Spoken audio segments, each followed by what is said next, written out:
Welcome to Marketing Without the Marketing. I'm your host, Michael Bosey. Very happy that you're here joining me today. Struggling with a little bit of a cold that I can't shake after 2 full weeks. Can't get rid of this cough. You might be able to hear it in my voice, but the show must go on.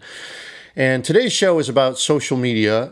If you've been following along with this mega series I've been doing on Content Marketing 201, it's about the next level strategies when, let's face it, everyone is doing content marketing now, and it's created a lot of noise, but a lot of opportunity to set yourself apart.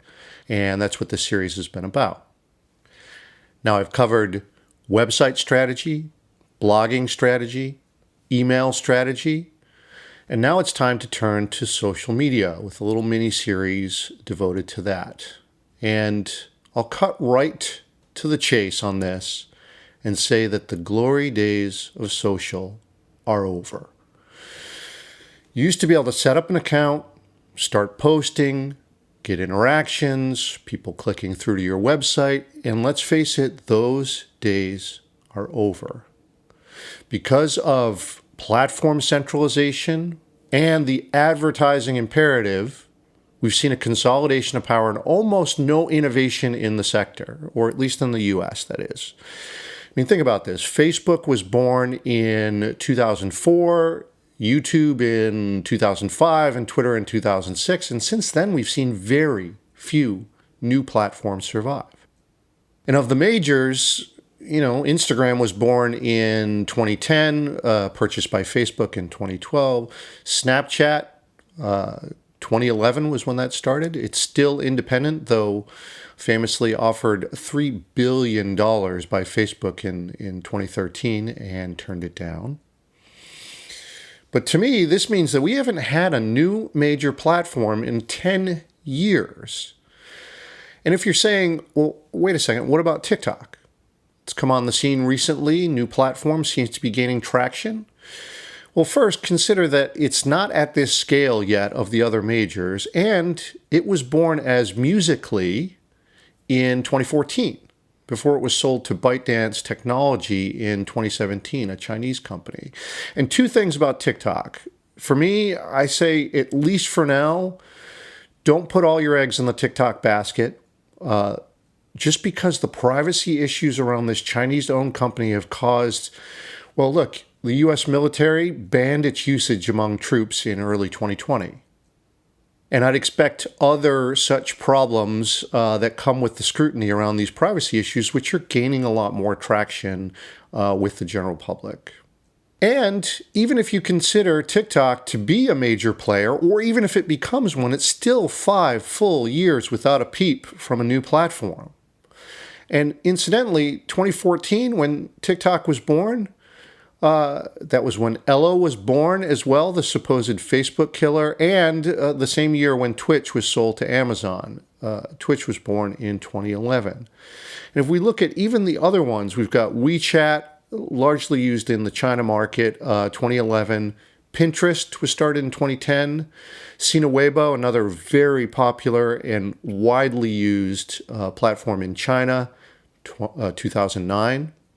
Tumblr began in 2007, Reddit in 2005, and actually LinkedIn goes all the way back to humble origins in 2002.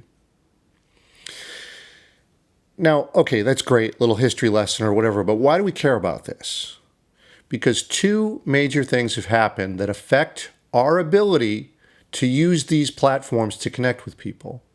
Number 1, centralization means control, and guess what? We don't have it.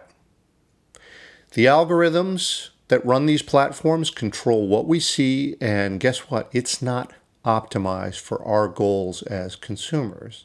It's set up to serve those who pay for it, advertisers. In fact, I have trouble even calling them social media because they are ad platforms. And as ad platforms, that means the strategy is keep us, the consumers, on the platform at all costs so that they can serve us quote-unquote relevant ads. They think of us not as people, but wallets attached to a screen. And here's the thing. Number two, their stupid ad-driven business model has reached a saturation point. They can't stuff any more ads into your feeds, or you'll take your eyeballs elsewhere and your wallets. And guess what? That's exactly what's happening. People are tiring of these platforms, especially the worst offenders like Facebook. And more importantly for brands, the very people leaving are the demographic that they're seeking to reach. And maybe NYU professor Scott Galloway says it best regarding this demographic, which is when he says advertising is a tax that only the poor and the technologically illiterate pay. Or, to quote Johnny Rotten, ever get the feeling you've been cheated? So, if you're still harboring the belief that social works like it used to, you run the risk of wasting a ton of time, which, as small business owners, we don't have the time to waste. And certainly not if we go in understanding that, hey, look, the rules have changed. It's not as effective. So what do we do about that? And the problem that I have, and why I'm doing this entire series of Content Marketing 201, is that I still see quote unquote experts offering strategies that are from content marketing 5 or even 10 years ago. And let me give you an example. A client of mine was approached by one of these experts outlining a strategy. It goes like this. Number 1, open an Instagram account pre-product launch. 2, post engageable content 2 to 3 times a week, maybe a short video, and 2 quote unquote beautiful pictures with the launch date listed on it. 3, focus on a few specific hashtags. 4, build 1,000 followers. Ask your friends, your family to like it. Number 5, use the video on a YouTube channel and post to Snapchat, Facebook, and Twitter with the goal of getting 100,000 views, and then the product will be a success. Like, they actually said this, right? You get 100,000 views, and then the product will succeed. I mean, huge gap here, don't you think? Right? How do you get from a view to a sale? It's just magic. And I see this kind of thin value all the time. And it's not to say that social won't work. It's still a part of your strategy and your overall content strategy, right? But it's not a good strategy to rely on magic. So my audit of this strategy goes like this in advising my client. 2 very big things to consider in running a successful campaign on Instagram. Number 1, it's a commitment to a lot of unique content, beautiful custom images that tell the brand story. And depending on the team that you have, it's possible, but could be expensive to execute. It's a lot of content to create. And number 2, Instagram is great for individuals, just regular people and even influencer types, but it's very difficult for brands to succeed organically. People are there to connect with other people, not to connect with companies, right? That's natural. All right, so what do? You can build the brand around a person.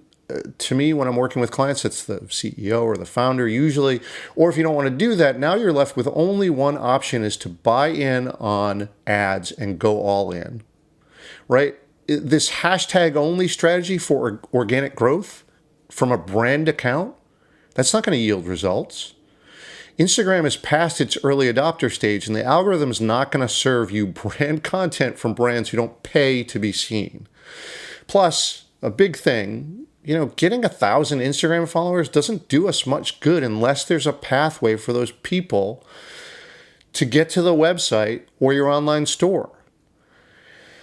And I have a whole episode on this called Creating a Pathway to Purchase under the Web Strategy 201, a part of the mini-series. Left a link in the show notes for you. Now, the only thing I'll concede that they got right was in coordinating the strategy with the content for other channels, right? So, for instance, I'd actually start with YouTube, given that it's the second most used search engine in the world behind Google, who owns YouTube. So that's where everything's happening. Start with YouTube with some truly informational content around the key customer issues in the sector. right? And then those videos created for YouTube could be cut into smaller pieces for Instagram stories. Obviously, you could post them to Facebook too, and potentially Snapchat. You got to do this with a plan going in. You can't just, cut them up. That'll look unnatural. You have to plan for this up front, but you can do that. And then on the images side, any images created for Instagram could be used for Pinterest, Facebook, and Twitter as well. And then, naturally, we run each channel as an experiment to see which one hits. Then all in on that channel, whatever is the one that where you find your audience is, then you go all in. You can skip the others if they're not doing anything for you, right? That's a good content strategy. And this reductive mindset is really important to a content strategy because, look, this stuff is a lot of work. You've got image creation. If we're talking about Instagram, right? You have the budget. Who's doing this? If you're incorporating video creation, you have someone on your team who can do that to format it, prep it for multi-use. You got the writing aspect, someone who can write channel-specific content, repurpose content. The deployment, right? Is that going to be you taking away from other things that you do, or can you hire a cheaper resource? And keeping this all in line with your strategy, making sure that it's all working towards your goals. And look, getting views is not a goal. And that's why I do this series with these 201 strategies. I want to teach you how to do this yourself so that you are not dependent on someone else and can manage it reasonably week by week. Because if you can't do that and it starts taking away from other things that are core to running your business, that's not a good outcome. So over the next few episodes, I want to do a deeper dive on these 201 level strategies for social media. I want to talk about using social as a listening tool. I want to talk about measurement and iteration, a small group strategy, and do a little bit on Facebook ads as well. And if you want to get extra videos and walkthroughs with screenshots and all that, check out my Patreon page at patreon.com/mbozzi. That's MBOEZI. I have a private feed for supporters with extra exclusive episodes, videos, and lessons from my online course. Again, the link is patreon.com/mbozzi. Or book a session with me and we'll do an audit of your strategy one-on-one. Shouldn't take too long. You can do that at controlmousemedia.com/strategy, and I'd look forward to working with you. All right, so I'll stop there. Over the next couple weeks, I'll try to get rid of this cold, and then we'll continue the Social Media 201 series. As always, thank you for listening.